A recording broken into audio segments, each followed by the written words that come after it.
much more influential. Stories and narratives. And something, again, another heuristic, and I think this is really important for analyzing the, almost like a predictive model to know which way a society is going to trend. And this includes like, small societies or places in the individual communities and stuff, is what is considered cool? Mm-hmm. Totally. What is considered cool? Yeah. And I think an uphill battle for sensible people and, perhaps conservatives and so on is it has to be cool, especially for young people. If you want to win the next generation, you have to make those ideas and behaviors and outcomes and so on cool. If you have take two individual communities, they could even be in the same country or in the same city, right? In this one, it's cool. What's considered cool is selling drugs and having a lot of baby mamas or baby fathers and not, skipping school, not going to college. Going to jail is considered cool. There's communities where going to jail is considered cool. Yeah. It's considered a badge of honor as a man, right? Goodfellas. Right? That's all considered cool. And then you can take another community where, actually going to college is considered cool. Yeah. Getting a degree is considered cool. Like actually having a stable relationship and raising good children, like that's considered cool and all of that. And I can tell you which of these is going to have better outcomes. Yeah. Right. Exactly.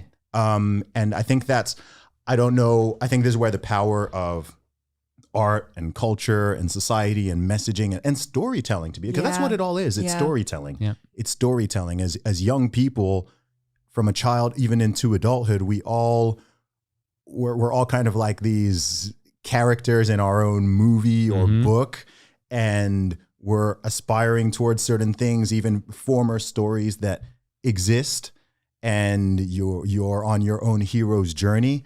And I think those narratives, it's hard to, what is a culture? A culture is largely a series of narratives or stories that are existed and believed and adopted and aspired to within a certain group of people, whether that's on a national scale or on a more local scale or even on a familial scale. So I think for a long time, especially more right-leaning people have missed that. And abandoned the culture and the arts and movies and comedy and music and all this, which is why I still kind of cringe when obviously my audience is typically more conservative leaning, and I'm a rapper, right? Yeah. And this was a question for you. Yeah, and when I see certain super boomer takes on like hip hop and rap, just like they missed the mark. It's like no wonder conservatives are losing. Straight out of 1992, I'm kind of like, guys, like. Well, it's just even the new thing. Come on. You know what's cool? Kate Bush running up that hill in Stranger Things. Yeah. That's cool. Yeah. You know what's not cool? Conservatives saying, that's the devil. That song is about the devil. And this whole show is demonic. And it's just like, guys. Yeah, you guys are missing it. There's a level. And you can also, and you can criticize certain elements of things while also bringing out the positives of this. And actually, it hasn't been asked in this interview, but a question I get a lot as a rapper is, about the impact, positive or negative, of rappers' lyrics and what they put out there and so on and so forth. And of course, I can't speak on behalf of every other artist. I can only speak on behalf of the content I put out there. But I think, and this is one of my big criticisms actually with a lot of rappers in hip hop. Currently is for decades, my entire life, is that I think there are two ways to look at, if someone asks a general question, say, do you think hip hop and rap is a positive or negative influence on young people?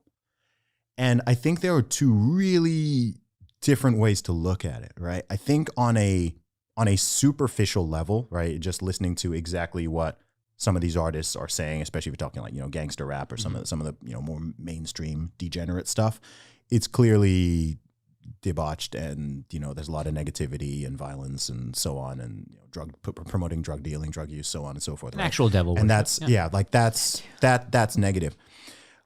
But the meta narrative of hip hop, I think, is so incredibly positive, right? Even with some of the rappers who are talking a lot of nonsense, if you look at what they've done Yeah. rather than what they're saying. Yeah. And I think it's a shame that more of them don't align actually the way they really live their lives and what they've achieved and aspired to and how they've done it. I wish more of them would align that with their lyrics.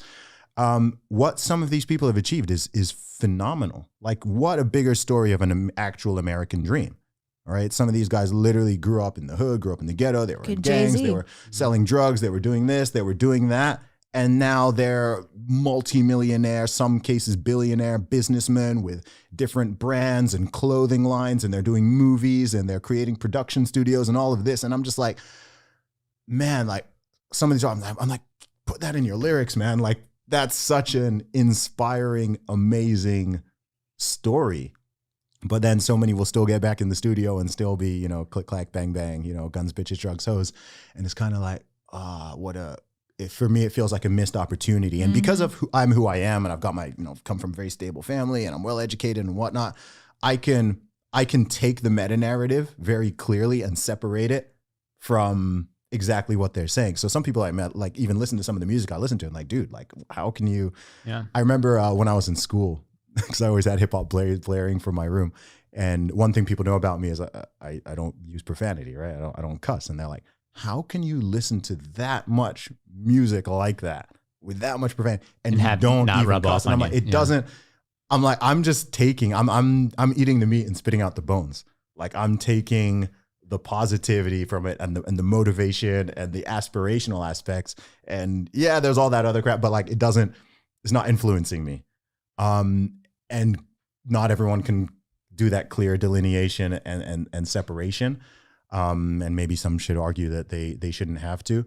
But I think that's that's a really interesting part. I think the meta narrative of so many of these individual stories, even people whose music I don't like or listen to or whatever, it's like you can still see where they started and what they've done and what they had to do to get there. And if you can take that and you can apply it towards whatever you're doing, your own business, your career, the persistence, the determination, the hard work, getting over obstacles, dealing with rejection, you know, putting out a lot of like whatever it is, you can, oh, you know what? I see how that person built their music career. I'm going to, let me apply that to my podcast. Let me apply that to my writing. You could see the phonies. You could see the phonies. You could see the people who are pushed by the mainstream music industry. That's why I love Kanye West, man. I've always admired him, especially going back to like as a producer. This is a guy who was trying to get major record label deals, didn't get them, ultimately pushed hard enough where he got Rockefeller to sign him. But he never rapped about like, you know, the click clack, the guns, booty, bitches. In certain ways he did, but he mostly rapped about his life experience as he was making music. He either talked about his past with his parents or, you know, very little about like actually growing up in Chi-Town, what he experienced. I said Chi-Town. Oh my God, Chicago. But it was his music is just like stream of consciousness almost. So it's not, you know, the gangster rap of the 90s where it's just like, I'm going to kill all these people. I'm selling all these drugs. Look at me. Look at all this money.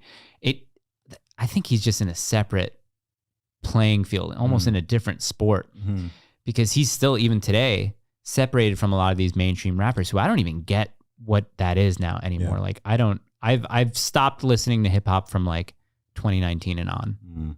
Basically, you know, I don't know. And when it comes to lyrics, there's also a difference between documenting and storytelling versus outright glorification. Right. Which is another part. So you can have someone who's like, you know, a rapper who raps about violence and raps about street life and raps about all that stuff. The way that Mobb Deep rapped about it. But it's not in a way that's like glorifying it. It's more like, okay, this is what was around me. This is what I saw. This is what I went through. And you're telling that story and it can still be gritty and hard hitting.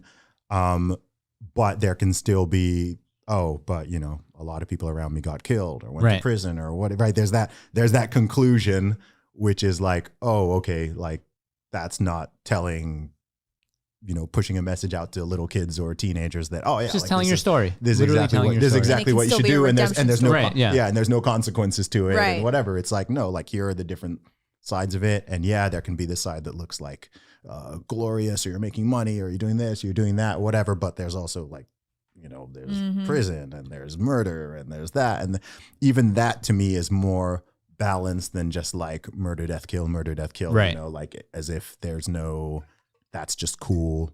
and there's no real consequences to it or whatever. So yeah, but ultimately, you know, I can only, that was my thing when I started in music. I was like, look, man, like I can't and don't want to control what everyone else is doing or saying or putting out there. I can just, through my own music and actions and lyrics, I'll put out my message and promote what I want to promote. And, you know, people can take that or leave it. You know, we can only do what we can do as individuals.